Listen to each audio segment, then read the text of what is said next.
स्वागत है दोस्तों क्लास 2 रीड में। आज हम पढ़ेंगे बिहार से संबंधित वे सभी नदियां जो कि बिहार में होकर के बहती हैं। तो आइए शुरू करते हैं आज का टॉपिक बिहार की नदियां, जिसमें सबसे पहले पढ़ेंगे गंगा नदी। गंगा नदी बिहार के लगभग बीचों बीच से होकर के बहती है। आप मानचित्र में देखेंगे तो बिहार जो है वो आयताकार के रूप में बिहार का क्षेत्रफल दिखेगा और गंगा नदी बिल्कुल इसके बीचों बीच से होकर के दो भागों होते हुए बहती हुई जाती है, जिसमें से गंगा बीचों बीच से बहने के कारण बिहार को उत्तर बिहार और दक्षिण बिहार दो भागों में बढ़ जाता है। तो मुख्यतः इसमें एक तो उत्तर बिहार की नदियां हो जाएगा और नीचे से हो जाएगा दक्षिण बिहार की नदियां। अब देखते हैं गंगा की कुल लंबाई 2525 किलोमीटर है, जिसमें से बिहार में इसकी कुल लंबाई 445 किलोमीटर है, जो कि गंगा सिर्फ बिहार में 445 किलोमीटर बहती है। गंगा का बिहार में प्रवेश द्वार देखते हैं तो यह यूपी से होते हुए बिहार में बक्सर जिले के चौसा नामक स्थान है, वहां से बिहार में प्रवेश कर जाती है। अब आइए देखते हैं गंगा नदी की सहायक नदियां। सबसे पहले देखेंगे कि गंगा नदी में बाएं तट से जो नदियां मिलकर गंगा में मिलती हैं वे नदियां हैं। पहले तो है घाघरा, ये आप देखेंगे यूपी की और बिहार की सीमा बनाते हुए घाघरा नदी, गंडक नदी, बूढ़ी गंडक, बागमती, कमला, कोसी और महानंदा, ये सभी नदियां बिहार के बाएं तट से गंगा में मिलती है। इसी तरह से दाएं तट से मिलने वाली नदियां क्रमनासा नदी, सोन नदी, पुनपुन नदी, फल्गु नदी, क्यूल नदी और अजय, ये सभी नदियां बिहार के दक्षिण के हिस्से से होते हुए बहती है और अंतिम में जाकर के गंगा में मिल जाती है। गंगा सबसे ज्यादा बहती है पटना जिले में, जो कि जिसकी लंबाई है 99 किलोमीटर। अब आइए पढ़ते हैं बिहार की गंगा में मिलने वाली सहायक नदियां।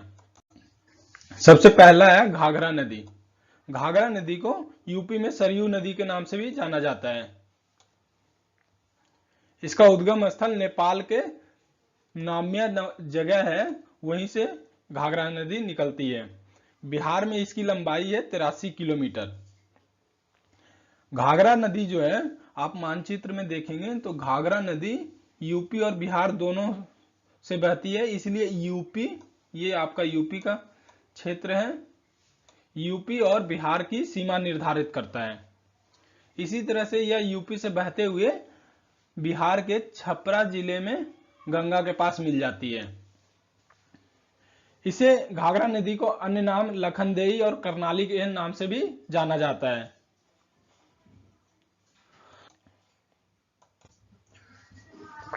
गंगा की अगली सहायक नदी है गंडक नदी। गंडक नदी की उत्पत्ति देखते हैं तो यह है नेपाल के अन्नपूर्णा श्रेणी के मानंग, मोट और कुतांग से, जिसकी बिहार में लंबाई है 260 किलोमीटर।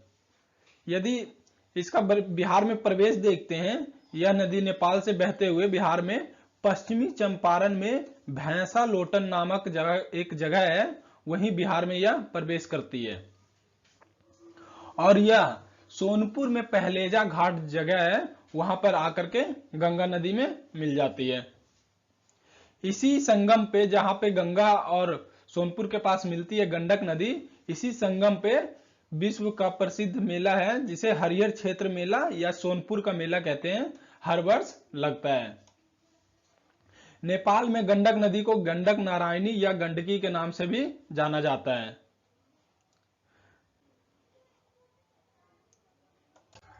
अगली सहायक नदी है बूढ़ी गंडक। बूढ़ी गंडक जो कि गंडक नदी के समानांतर बहती है।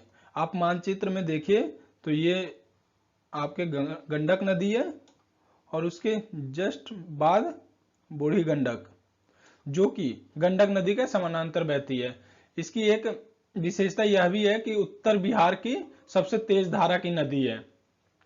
इसकी उत्पत्ति देखते हैं तो सोमेश्वर श्रेणी के बिशंभरपुर के पास चौतरवा नामक जगह है, वहीं से इसकी उत्पत्ति होती है। बूढ़ी गंडक की कुल लंबाई देखते हैं तो 320 किलोमीटर है और यह अंतिम में जाकर के मुंगेर नाम का जिला है बिहार में, यहीं पे गंगा नदी में मिल जाती है। अब आइए अगली नदी देखते हैं, बागमती नदी। बागमती नदी बूढ़ी गंडक की सबसे प्रमुख नदी है। आप ये देखिए, बूढ़ी गंडक बहते हुए जा रही है और इसी नदी में आकर के बागमती बूढ़ी गंडक में मिल जाती है। बागमती नदी की उत्पत्ति देखते हैं तो यह नेपाल के महाभारत श्रेणी से होती है और बिहार में इसकी लंबाई कितनी है, 394 किलोमीटर। इसी नदी के किनारे नेपाल में काठमांडू शहर और प्रसिद्ध पशुपति मंदिर है, बागमती नदी के किनारे। अब आइए गंगा की अगली सहायक नदी देखते हैं, कमला नदी, जिसकी उत्पत्ति नेपाल के महाभारत श्रेणी से होते हुए बिहार के मधुबनी जिला के द्वारा बिहार में प्रवेश करती है। इसकी बिहार में लंबाई की बात करें तो यह 120 किलोमीटर बहती है और अंतिम में जाकर के यह नदी कोसी में मिल जाती है। आप ये देखेंगे कमला नदी और यह है कोसी नदी। आपको कमला नदी बहते हुए जो कि कोसी में मिल जाती है और कोसी मुख्यतः लास्ट में जाकर के गंगा में मिलती है। इसी कमला नदी पर कमला बैराज का भी निर्माण किया गया है। अगली नदी है कोसी नदी। यह उत्तर बिहार के सबसे प्रमुख नदियों में से गिना जाता है क्योंकि इसके कारण ही उत्तर बिहार में बाढ़ की स्थिति बनती है। तो आइए देखते हैं इससे संबंधित मुख्य बिंदु। इसकी उत्पत्ति की बात करें तो यह कोसी नेपाल में गोसाई स्थान जगह है जिसे सप्तकोशी भी कहा जाता है, वहीं से यह निकलती है। सप्तकोशी इसलिए कहा गया है क्योंकि कोसी नदी जो है 7 धाराओं से होकर के बनती है। कोसी नदी का मूल नाम कौशिकी है। इसकी लंबाई की बात करते हैं तो 260 किलोमीटर बिहार में बहती है।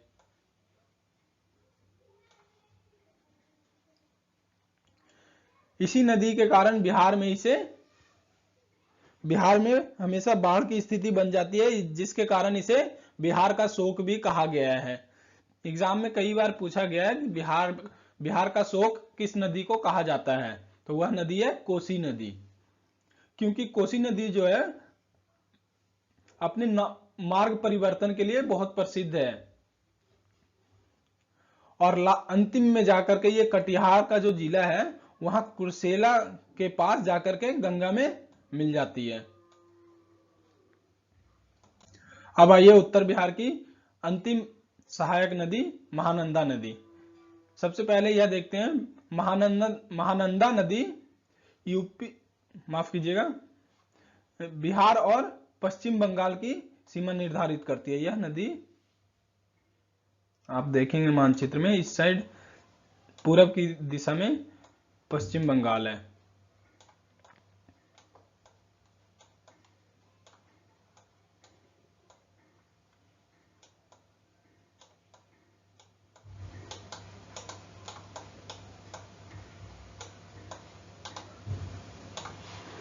इसकी उत्पत्ति हिमालय से होती है और यह बिहार के किशनगंज जिला, आपके उत्तर पूर्वी भाग जो कि किशनगंज जिला है, यहां से बहते हुए मुख्यतः पश्चिम बंगाल में प्रवेश कर जाती है और वहीं आगे जाकर के गंगा नदी में मिल जाती है।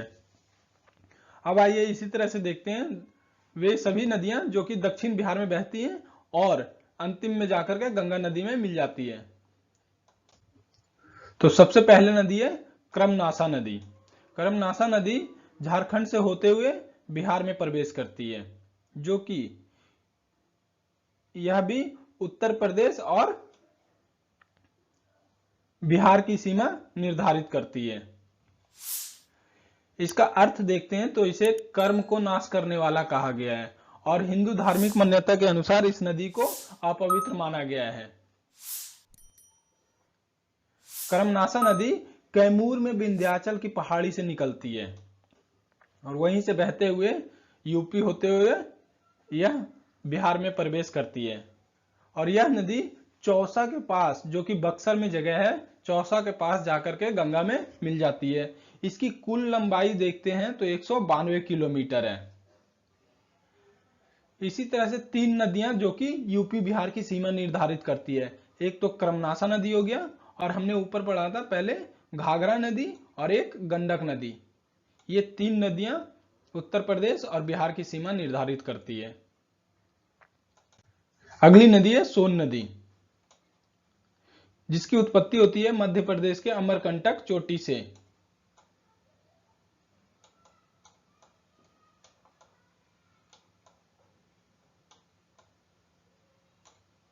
इसे हिरण्यवाह तथा सोनभद्र के नाम से भी जाना जाता है। और यह नदी, सोन नदी जो है, भ्रंश घाटी होते हुए बहती है। और यह जो सोन नदी आप देखेंगे दक्षिण बिहार में, रोहतास जिले से बिहार में प्रवेश करती है। यह दक्षिण बिहार में प्रवाहित होने वाली गंगा की सबसे लंबी सहायक नदी है। बिहार में इसकी लंबाई की बात करते हैं तो 202 किलोमीटर है। और सोन नदी जो कि रोहतास से होते हुए बिहार में प्रवेश करती है, मुख्यतः यह पटना में मनेर नाम का जगह है, वहीं जाकर के गंगा नदी में यह मिल जाती है। इसी नदी पर, सोन नदी पर, इंद्रपुरी बराज डेहरी का बांध बनाया गया है। अब आइए आगे देखते हैं पुनपुन नदी।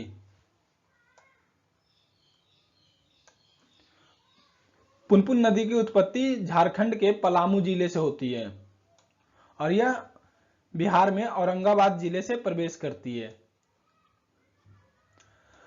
पुनपुन नदी देखते हैं गंगा नदी में मिलने का स्थान वह तो यह फथुआ नामक जगह है, जहां पर यह गंगा नदी में जाकर के मिल जाती है।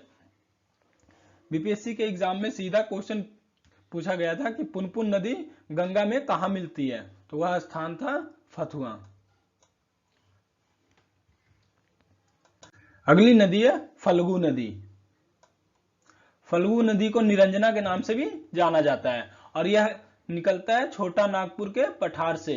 इसी नदी के किनारे गौतम बुद्ध की ज्ञान की प्राप्ति हुई थी और इसी जो फल्गु नदी है, इसी नदी के तट पर पितृपक्ष का मेला लगता है। अब आइए अगली नदी देखते हैं, अजय नदी। सबसे पहले इसके निकलने का स्थान देखते हैं तो यह जमुई की पहाड़ी से निकलती है। इसकी कुल लंबाई 288 किलोमीटर है।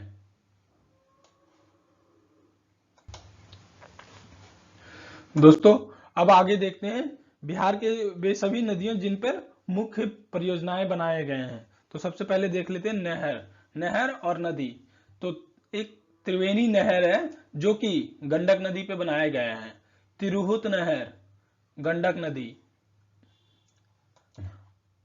सारण नहर गंडक नदी, तेउर नहर गंडक नदी, माफ कीजिएगा, तेउर नहर गंडक नदी, राजपुर नहर कोसी नदी, ये एग्जाम में पूछे गए हैं। आज के वीडियो में इतना ही। वीडियो को देखने के लिए धन्यवाद। कृपया करके चैनल को सब्सक्राइब एंड लाइक करें।